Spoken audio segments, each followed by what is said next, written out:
I know I'm late to the party because this book came out in 2016, but I just picked it up at Barnes & Noble the other day, and I am obsessed. I have torn through this book. Such a fascinating premise. Those who don't know, the Scythe series, it's called The Ark of Scythe by Neal Shusterman, is a series about a world in which there is no disease, in which humans live as long as they want to. Any sort of ailment, they have these nanobots inside them that heal them, that administer morphine.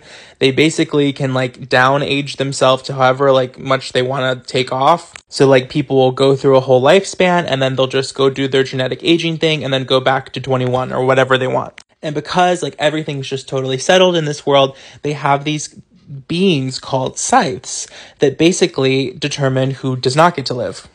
And all of the world's intelligence is in this thing called the Thunder Cloud, which is kind of like the cloud we have now with all of our information. But the Thunder Cloud is almost all-knowing. And because it can't be determined that the Thunder Cloud is sentient, it's deemed that the taking of life can only be done by a sentient being. And so people, if they're, chosen to be scythes, they have to go through really rigorous training. It's super intense.